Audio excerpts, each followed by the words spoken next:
welcome in. It is NFL week number 6, and we have 5 more big plays on this NFL Sunday for you. But before we get started, make sure you hit subscribe. We give a ton of free plays every single week, including college football picks. World Series picks is coming up, dependent on our games as they finish off the AL and NL CSs. Right now, as we're taping that, it looks like the Dodgers are forcing a Game 7, and we all look forward to that Astros Game 7 against the Rays. But subscribe, get those free picks, always free on our YouTube channel. We look forward to giving you many winners down the line. And without further ado, let's get into NFL week number 6. All right, so in our first matchup, it is going to be the Houston Texans and the Tennessee Titans. Now, the Texans, in their first 4 or 5 weeks, they were going in the opposite direction of those Tennessee Titans. The Texans went 0-4 to start off. They fired Bill O'Brien. They actually came back with a nice win against the Jags. You can put that with what it's worth. I don't know. It's the Jacksonville Jaguars. So it is a win nonetheless. The Tennessee Titans, though, they're 4-0. They're coming off a massive Monday night football win over the Buffalo Bills. I think it was 42-17. They dominated that game. They like to run the football. Henry has been running super well this season. I think he has over 400 yards on the year. On the flip side, the Texans like to air it out a little bit more. David Johnson has not really picked up where he left off when he left Arizona. I know they wish he could get a little bit more going on the running game. I myself would love him to get going as he's on my fantasy football team, but I actually am going to bench him this week because I don't like him against that Tennessee Titans rush. But both of these teams can score points. The Titans have scored 30-plus points in the last 3 weeks. That's a lot of points to be putting up on some teams. And the Texans have scored around 23, 24 points for the season. So what do we like in this game? We like over 53.5. We think Tannehill and Watson are going to air it out, and Henry's going to be a lot on the ground to get some yardage, probably 100, 150 on the ground. Total yards, probably at least 175, 200 all out for him. So look for the Texans, Titans to be scoring and scoring a lot today. Over 53.5 in this game. All right, on to our second matchup. We have the Indianapolis Colts and the Cincinnati Bengals. Both these teams are coming off some losses last week that weren't too pretty. The Bengals faced a Baltimore Ravens team, and they just got beat down. Now, not in the sense that their defense allowed so many points. The Ravens only won 27-3. That 3 lone points actually is something to talk about this past week, as they kicked a field goal in the fourth quarter instead of going for it on 4th down. That is kind of an unwritten rule in football. When you're facing a defense, you don't try to just take the shutout away from them with a field goal. So I don't know how they're feeling about that on this Sunday, but I know the Ravens are pretty pissed off about that. On the flip side, you got the Colts. They're coming off a loss at the Browns, and they should have won that game. The Browns gave them every opportunity to win that game.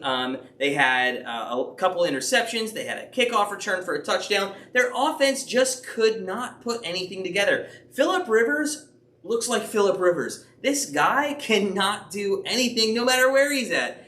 T.Y. Hilton is a great receiver, but it looks like he's kind of over the hill. My producer has him on her football team, and I gotta tell you, she is not happy about that because T.Y. is just not getting catches. The catches are not coming, but in this game, I think they do. The Bengals' defense is not great. They allowed quite a bit of offense to the Ravens, especially through the air. If you watched last weekend, Mark Andrews had a fantastic game against the Bengals. And on that flip side, the Bengals' offense is just not great. They had 2-3 turnovers. Burrow is kind of starting to look like a rookie quarterback against great defenses.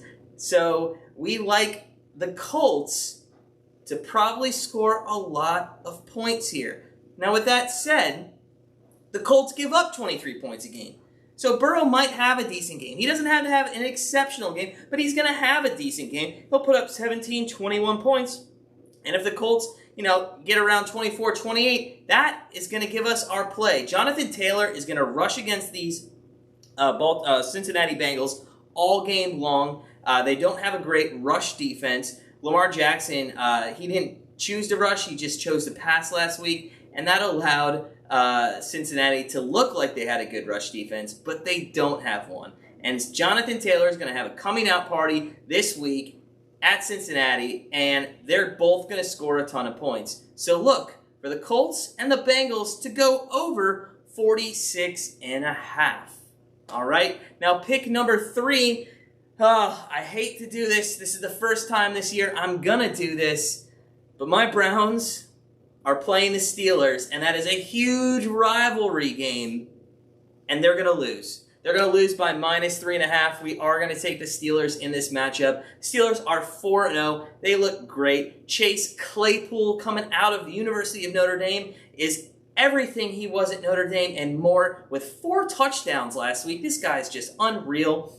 Ben Roethlisberger is back. He is getting all his receivers in play. He's having a lot of them have targets. The running game's there, play action's there, everything's there for the Steelers, and they're sitting atop the AFC North at 4-0. On the flip side, Baker Mayfield sucks, okay? I'm going to take a moment as a Browns fan and let you know that this guy is absolutely awful. The fact that they're 4-1 is like winning a lottery ticket, but there's something behind that. They've played the Cowboys, who are, I believe, 1-4. They've played the Bengals, who are 1-3-1. They've played the Colts, they're 3-2. And they've played the Washington football team, and I think they're 0-5, 1-4, something like that. So a combined record of like 3-15 they've played teams.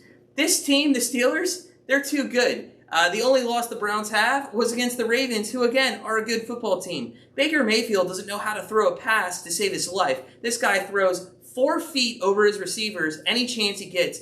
Last week on the telecast, the announcers were like, there was a question if this guy was going to be tall enough to be in the NFL. Without a doubt, the answer is no. This guy can't see over any of those linemen. So I don't even have to explain any of the antics of the football game. Baker Mayfield sucks. He's going to blow the game. He almost blew it last week against the Colts, and that's why the Steelers -3.5 is a steal. Take that game. I hate to say it as a Browns fan, but it's going to happen. All right, pick number 4, or matchup number 4 this week. This is going to be a good one. I believe it's in the 4 o'clock time slot, which is fantastic because it's a kind of a standalone game in that time slot, and that's going to be the Green Bay Packers and the Tampa Bay Buccaneers. 2 great quarterbacks. You have the very old Aaron Rodgers and the much, much older Tom Brady in this matchup. Tom Brady might be having Alzheimer's. He did not remember 4th down last week. You know what? We're giving him a hard time about that. Who cares? The guy's a competitor. If he forgets 4th down one time in his life, let's not hold it against him. He's got 6 Super Bowl rings. The guy can ball. The problem here is Tampa Bay has a lot of questionable injuries listed going into Sunday morning. And that's Evans, that's Gronk, that is Goodwin, that's Fournette. All these guys, we don't know if they're going to play. And even if they do play, they haven't really shown that they're a football team that's meshing together. On the flip side, the Packers have been running the ball. Aaron Jones has been phenomenal. This guy is rushing for like 120 yards a game, catching for another 50 in the receiving game. And I'm going to tell you right now, the Packers should be able to rush on Tampa. Oh, but hold that thought.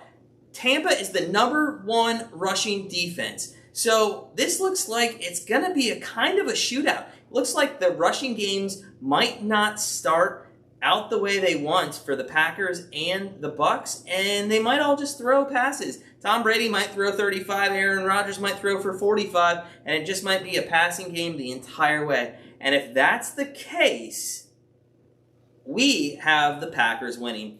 The Packers are a pick right now, which is basically just taking the money line, but take them on the pick because you won't pay as much juice. We like the young guy, the young guy Aaron Rodgers over Tom Brady. And that brings us to our last matchup, and that is going to be on the Arizona Cardinals and the Dallas Cowboys. These two teams are trending in totally opposite directions. The Cardinals are coming off a great win, 30-10 last week, and the Cowboys are coming off a loss. Including the loss, they lost Dak Prescott out for the season. If you guys all saw that, the ankle injury, it was gruesome, it was disgusting, and he's out. He's not coming back. And guess who gets to replace him?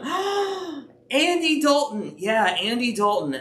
We haven't heard from him since he was with the Bengals. How many times can we say Andy Dalton had a winning season with the Cincinnati Bengals?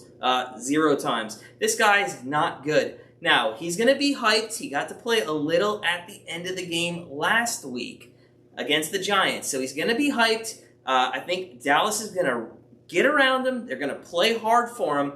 But the problem is the Cardinals are the Cardinals. Kyler Murray is a baller. This guy's favorite target, DeAndre Hopkins, that connection is going well. He's using Isabella on the wideouts. He's using Kirk. Not as much as I'd like. He's on my fantasy football team as well. But these guys are balling. They're airing it out. And, Drake hasn't even shown up yet this season. They've been using Chase Edmonds a lot in the running game. But once Drake gets started, and I think it's going to happen here. Remember, a couple weeks ago, Dallas, and they gave up like 300 yards rushing to the Cleveland Browns.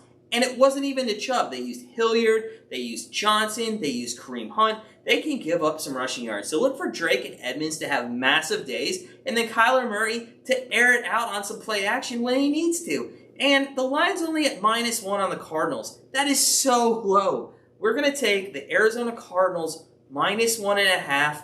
Andy Dalton is just going to be that red-haired gentleman that he's always been, a loser. All right, so that is it for week number 6 NFL. Just to recap real quick, we have the Texans, Titans over 53.5.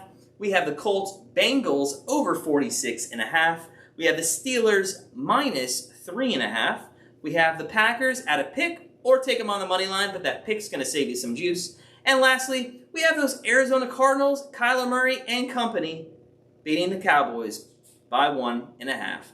That's it here for NFL Week 6 picks at grandstandbetters.com. Like always, sit back, relax, enjoy the Sunday football, and as always, let us do the work while you do the winning.